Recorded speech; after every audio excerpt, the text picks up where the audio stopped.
Hey everybody, welcome back to another video. One of the top questions I've been asked about my C10 build is what headers I'm using. And now that I've got the cab off, I could go into a little bit more detail and show you guys the headers that I'm using on this. And I probably should say up front, I am kind of biased towards headers. As far as on my custom projects or if I modify anything much, I pretty much put headers on everything. So about 75% of the vehicles I've owned, I've used headers. I've used everything from Doug Thorleys to Dougs to Flowmasters to Hedman. I prefer ceramic coated headers above by far, but anyway, let's get into this. So the headers that I'm using on my 1972 C10, they are Doug's headers, they are ceramic coated, and the part number is D as in Delta 314. And let me show you guys how well these fit. I basically had to buy them and hope they fit because there wasn't any information or reviews online when I bought them to say, hey, these headers will fit this truck. Because technically these are actually for a square body Chevy. They're for a 73 to 88 C10 Chevy pickup. So for those of you out there curious, want to know, need to know, these do fit a 1967 272 C10 pickup, and they fit very well, I might add. So let's get into how these fit. So again, with the cab off, this gives you guys a good idea of how these things fit. So start with the driver's side, and I do recommend these MSD silicone bendable plug wires.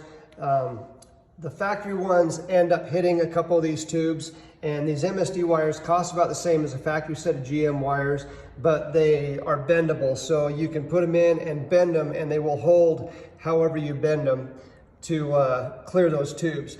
But anyway, these are 1 7/8 inch primary tubes that go to a 3-inch V-band collector. As far as the frame goes, there is substantial clearance on the frame. And if you're running a automatic or manual transmission, there is plenty of room there as well. We'll come over to the passenger side, and you have more of the same. You have easily a finger's clearance in between the frame and the headers.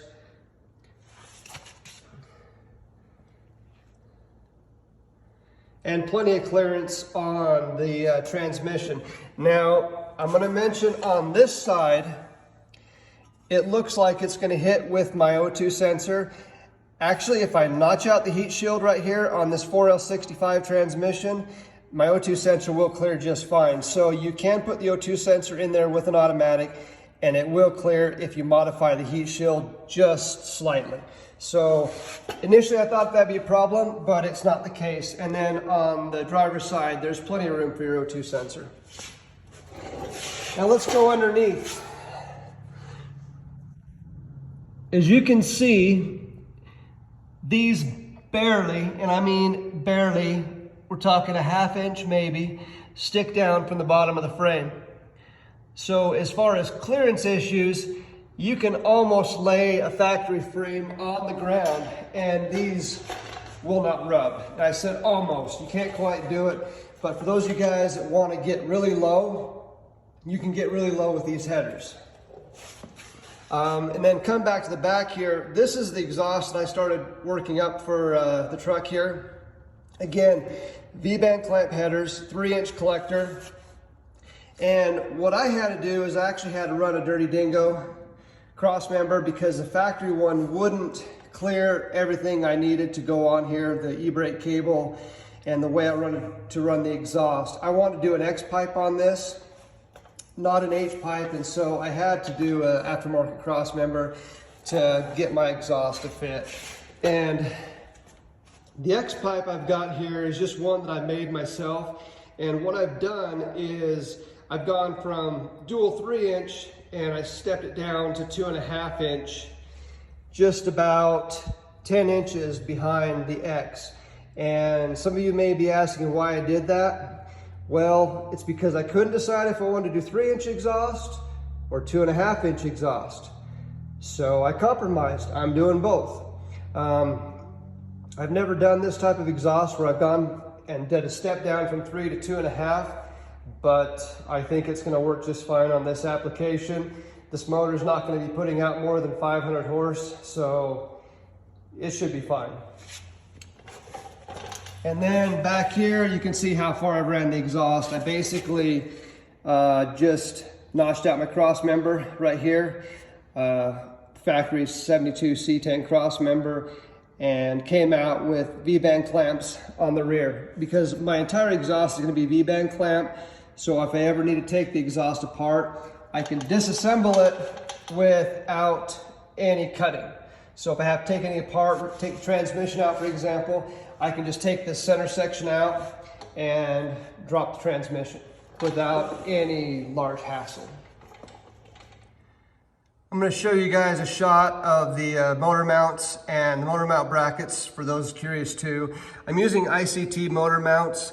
They are adjustable. You can put it in one of 4 positions. I currently have this in its final position, which is all the way forward on the mount, which is basically putting the motor all the way back in the position that it's sitting on this position. With these frames, you can put it in a forward position or move it to the rear position. So I have the bracket in the forward position, but the motor mount pushing the motor back in the far rear position, if that makes any sense. These brackets, if I remember right, the tubulars are Performance Online.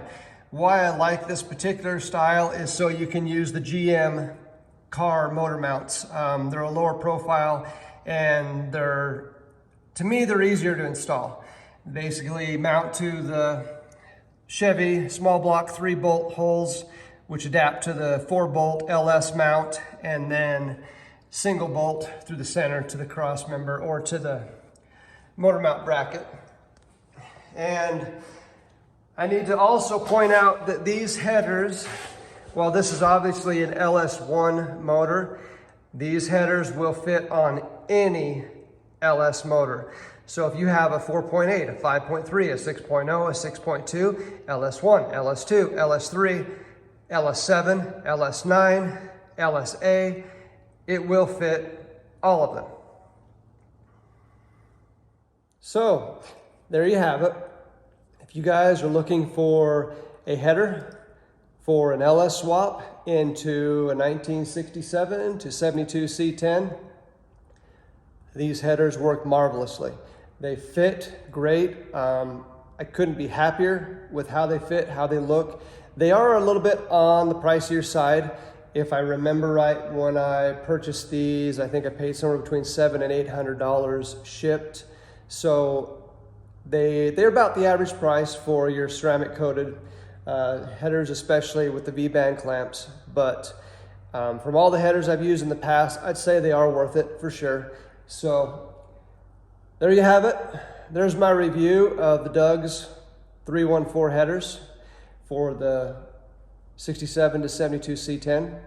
So I appreciate you guys watching, and hey, if you've learned something or you want to see more of my videos, I sure would appreciate it if you guys would hit that subscribe button and check out some more of my videos. So thanks again for watching. Appreciate you guys' time. Have a good evening. We'll see you till next time.